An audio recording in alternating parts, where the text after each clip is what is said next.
Hello guys, so this is Kyle again doing another air horn mount from Trendrun. So I got these in the mail a couple weeks ago now. I've been pretty busy, but let me flip the camera over here.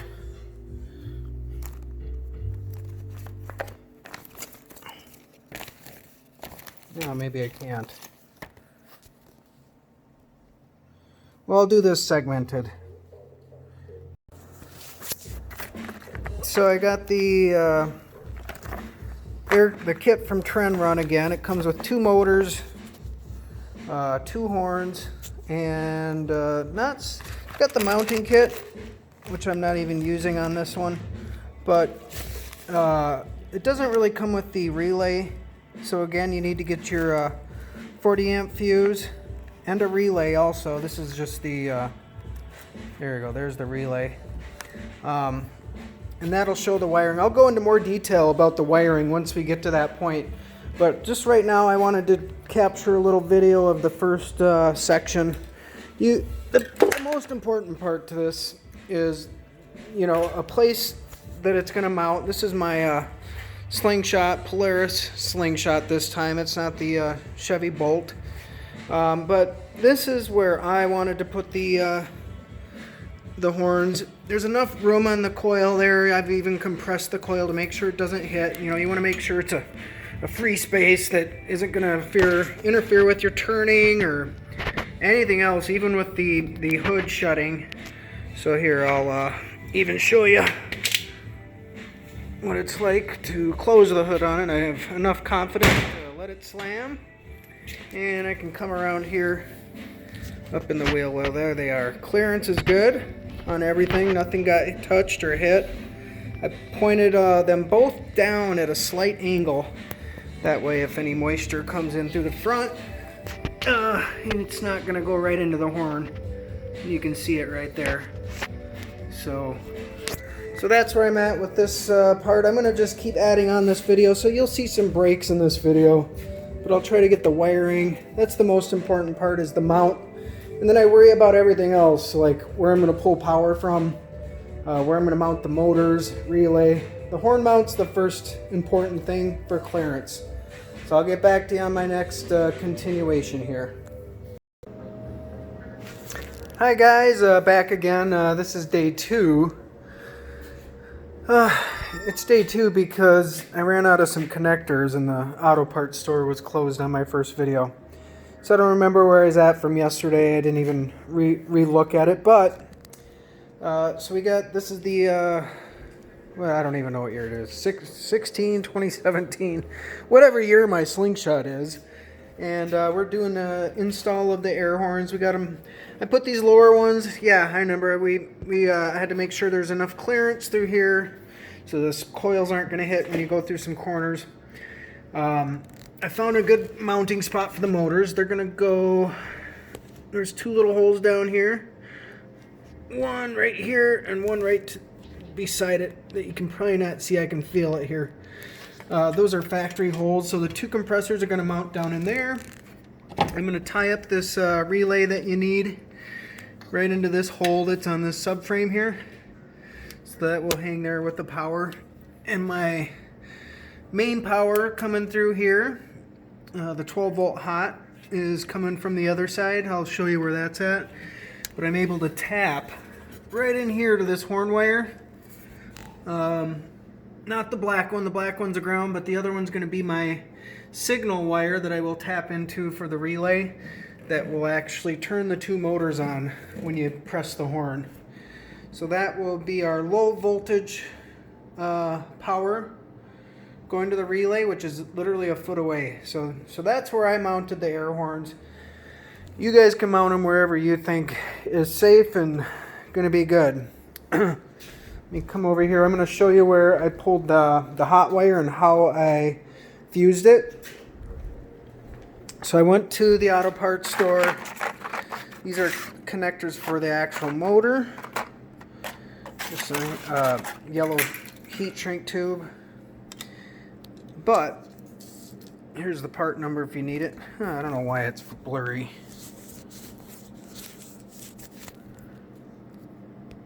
what's going on with my phone.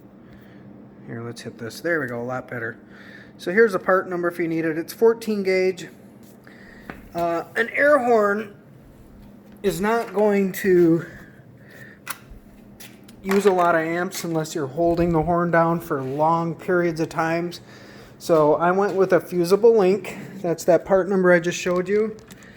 I did the self-soldering connection. So this is a waterproof connection with this wire running to my hot. And it says the fusible link 14 gauge on here, and it's already got an input on it. So now that part, I'm going to pull a hot wire, or my power, from this post down here off the alternator. If you didn't know it, when the alternator spins, it actually charges the battery. And that's always hot. So you want to unhook your battery so that when you're using a wrench down here to take this bolt off, which I already took off, I don't need to show you how to take a bolt off, but that goes on there, and shut the power off, otherwise your wrench is going to hit that screw there and probably take out the alternator. So that piece is going to go up here to get your hot. And you can connect it to wherever you think is another hot line, but there's far and few between unless you feel like pulling a hot wire all the way from the battery, running it down the frame and to the relay mount. So that's where I'm at right now, guys, and let me mount these motors up. I'll get my ends put on all the wires, and then I'll record some more video. We'll have her honking in about an hour. All right, thank you. Hey guys, I'm back.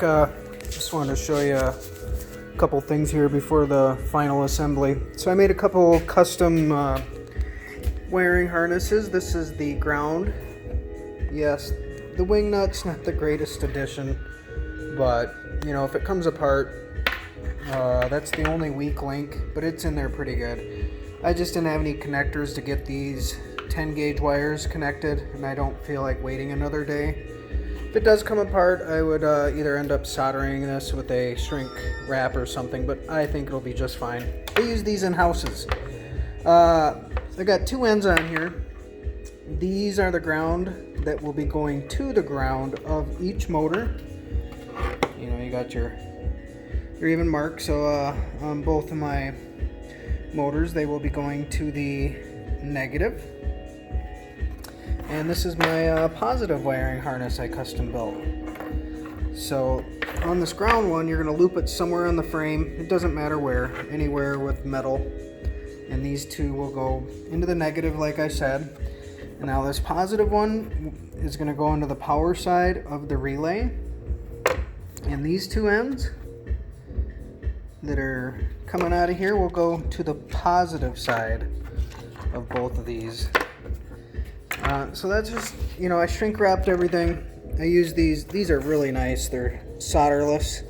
This is actually, you heat this thing up and it will crimp down on the wire. It's kind of some new technology, and it heat sinks it. That's what's into here, and I do shrink wrap even my ends to everything. It kind of just makes it look more professional. It waterproofs it. It's like kind of a custom harness.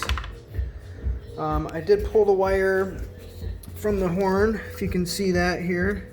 So I tapped and did some shrink wrapping. Here, let me get this light over here so you can see. You can see that blue line. Right there you go. So I just hooked in, you know, the black one's going to be ground, and that isn't going to have power.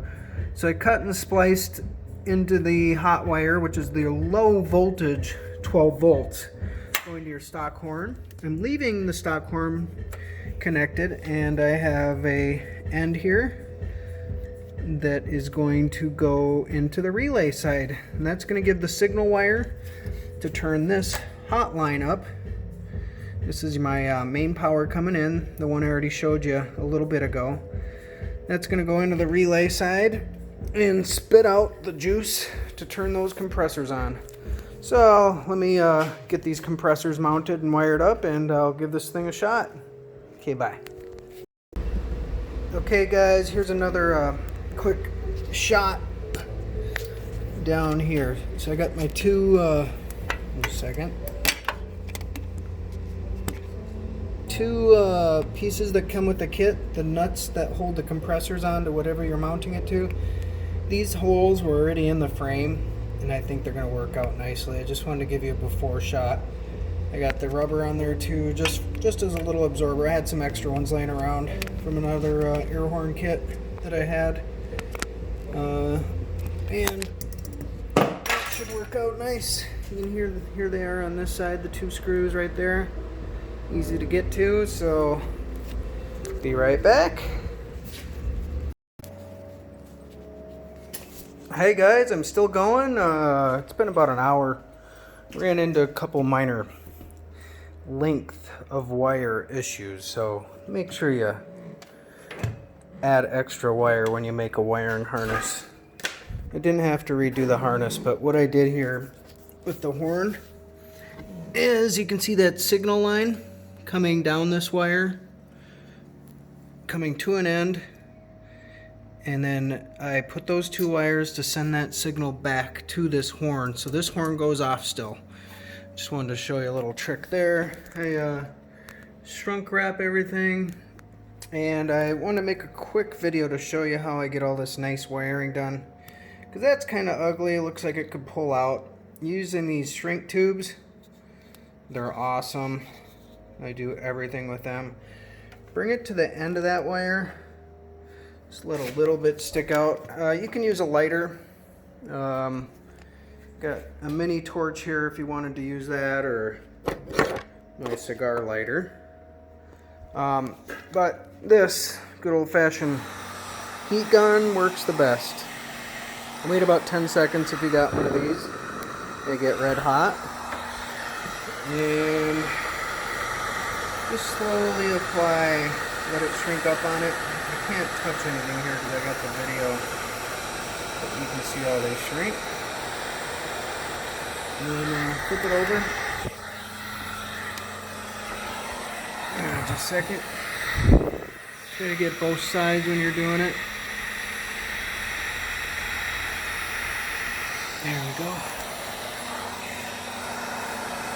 And then hit the other side. If you overdo it, it'll actually split, but with the heat gun, you're pretty safe. I'll hit the other side one more time.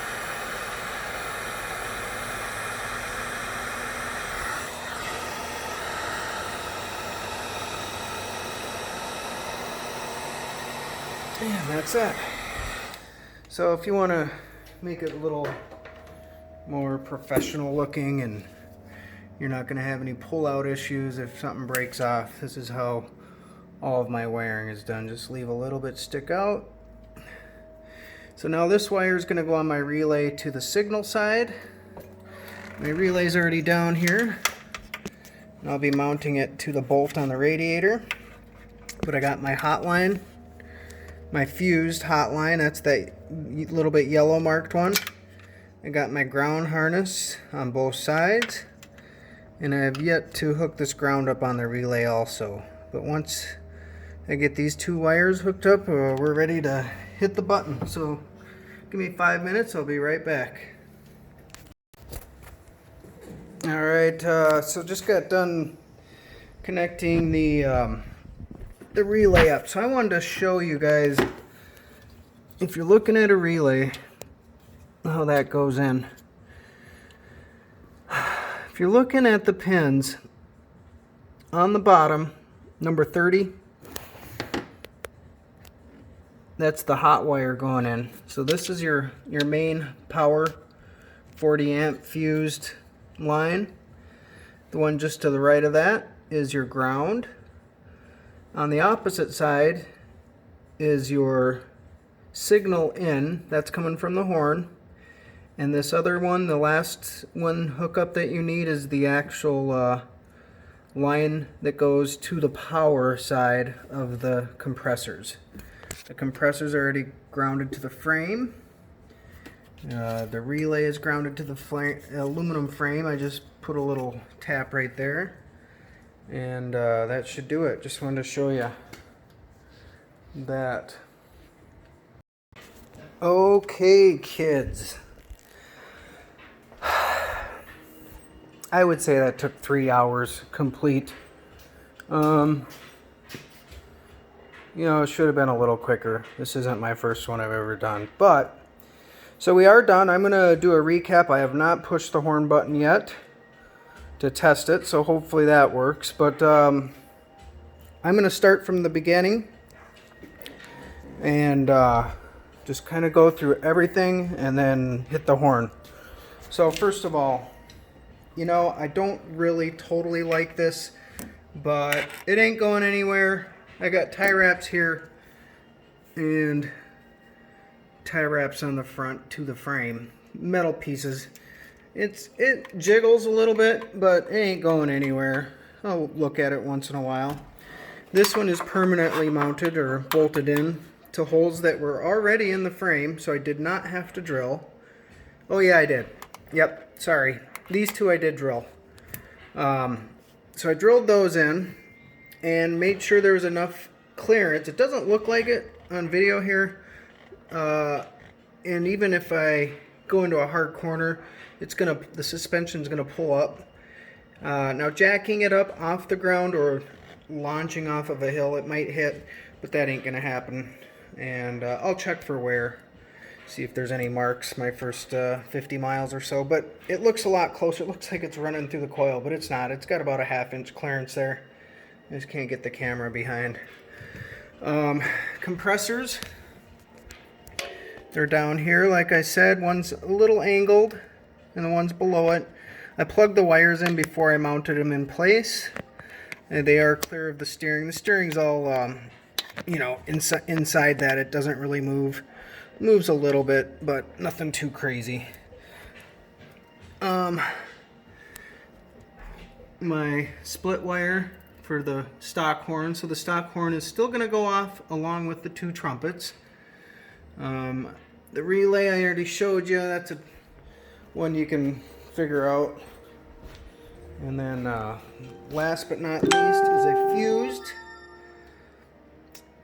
wire here. That's a fusible link, it's called, right off the alternator. Alright, well, let's first of all just slam the hood, make sure everything tools out of there. Alright, close the Slingshot hood. Let's see what we got down here.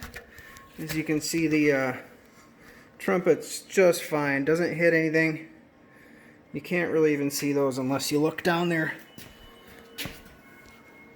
Barely see them from the front. Alright, let's go hit the horn. See what this sounds like. I got one of these in my car already, and it really scares people. Alright, here we go. 3, 2, 1. Yeah. There we go. Air horns on a Slingshot. Polaris Slingshot install. Thank you for watching. I got some other videos on there, fun stuff I do. Another air horn mount, and then I'm working on an old golf cart. Slowly but surely. So I'll try to make some more videos of that. That thing will be nice once it's done. Put a lot of money into powder coating everything, so that'll probably get some air horns also. And now I'm thinking my next video will be my Harley Davidson Ultra Classic. I gotta figure out where I'd put the trumpets. I'd like to have air horns on my Harley. But thanks again for watching.